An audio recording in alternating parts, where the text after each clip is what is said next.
Rose-colored glasses. Hilda's flying around, and because it's such a nice day, she wants to go see Horrible Hole. Some monsters ask her if she's okay when she crashes.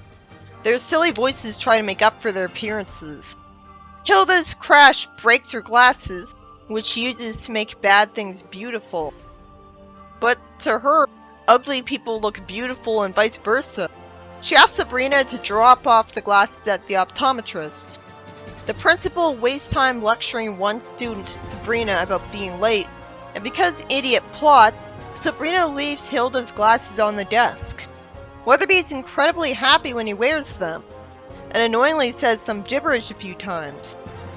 Grundy gets scared and runs away from him when he falls for her because he sees her as a pretty woman. I thought Grundy had a crush on him. That was the one thing I remembered about the two of them from childhood. I guess in the parallel universe this episode takes place in, Hilda has a normal standard of beauty, because otherwise she would hate the glasses for making ugly things look pretty. Sabrina sees this, and Weatherby floats over his desk. Sabrina warps to it, and somehow just sits there doing nothing for a few seconds. Then she uses magic so that a rope will grab his leg. Jughead decides to come back later, and wonders how he started floating as he leaves. Because bad writing, he's easily able to fly out of the window when Sabrina was restraining him easily. She could have easily taken off the glasses with levitation. The rest of the plot wouldn't happen. We shouldn't have seen her see Weatherby so early. I can understand forgetting something somewhere, but these were glasses from a witch. Hilda's worried because the glasses didn't reach the optometrist, so she calls the monsters she knows. Weatherby jumps so high that it'd make magic really obvious, and Sabrina tells them what's happened. A monster jumps out of the window because he wasn't told right away that Weatherby had flown out. Sabrina disguises them with magic, but it's clearly a bad disguise because he still has green skin. She wouldn't be that stupid. Why would she think she needs their help? She's omnipotent. Weatherby runs after the monster because Sabrina stupidly gave him a female disguise for no reason. Reggie sees the monster run through a solid wood door, so he realizes the glasses are magic and wants to tell. Sabrina finally thinks to handle the job herself. She summons another pair of rose-colored glasses and tells Weatherby that there's a speck on his glasses. She replaces the glasses, and he snaps out of it, asking what he's doing out in the halls, and says he has work to do. She tells the monsters to quickly get the glasses to the optometrist, as I wonder why she hadn't just frozen Weatherby in time right away. Reggie steals his glasses and runs into the wall. At least Weatherby's nice enough to tell Archie to take him to the nurse. Weatherby's ashamed that a principal like him was hiding behind rose-colored glasses, caring about something that doesn't matter, and he's scared when Grundy shows up, because suddenly now she's interested. Where did she get that outfit? And the monsters waste our time. Since when did Hilda ever wear these magical rose-colored glasses? So why does she have them? She must have just gotten them. Maybe they work based off the beholder. Everything looks beautiful to the person who wears them. When she's wearing them, everyone looks ugly. And why would Sabrina ever forget that the glasses were on Weatherby's desk when the glasses that her witch aunt gave her? And while Weatherby was being amusing, it wasn't as funny as it was when there were a bunch of them. And you'd think Sabrina would have instantly gotten the glasses off him with levitation after Jug had left the room. Instead, she's an idiot so the plot can last longer. Living dolls. Betty wanted to hear Veronica's new records, and Sabrina warps to her room.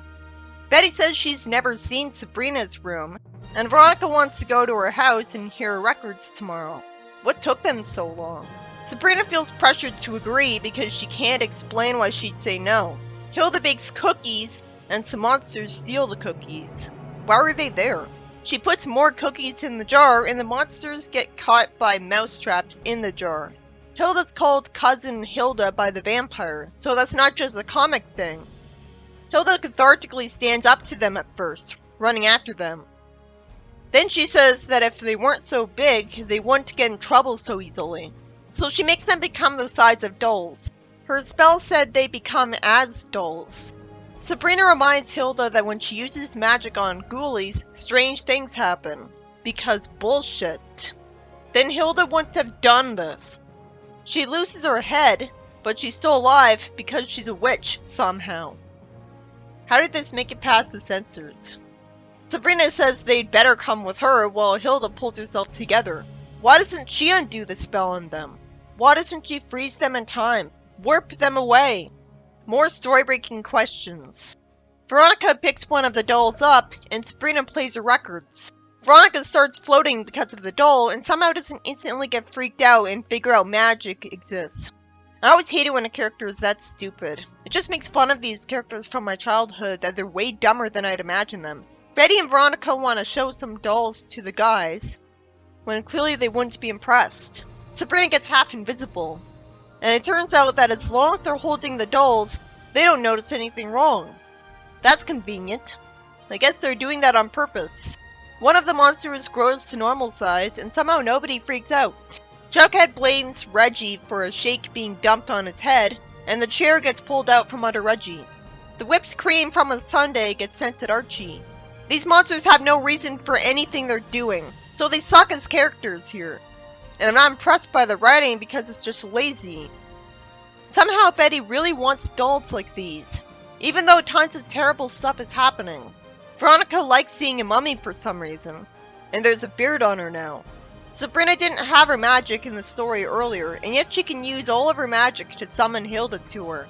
Hilda needs to hold her head on with a cloth, which is needlessly dark. Why does she levitate past an officer instead of simply warping to Sabrina? I suppose that requires less power. Why did Sabrina have less power? Reggie warns his friends that something strange is going on here. Hilda calls all of the monsters her cousins and tells them it's time to grow up. Sabrina for some reason wants to think of a plan to explain things to Reggie instead of just planning on using magic to erase their memories of everything that just happened.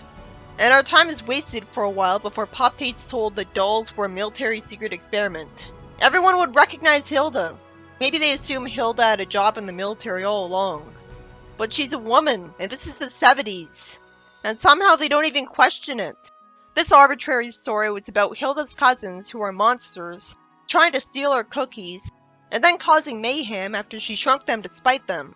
Somehow, after all of her time as a witch, she forgot that strange things happen after magic is used on monsters for no reason, just to force a frustrating plot.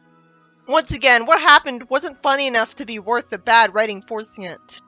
Sabrina would have unshrunk them and warped them away immediately, not taken them with her when she was going to show her friends her records. This plot had no excuse for happening. Why did the monsters mistreat Jughead and Reggie? Once again, these two episodes aren't worthy of a thumbs up.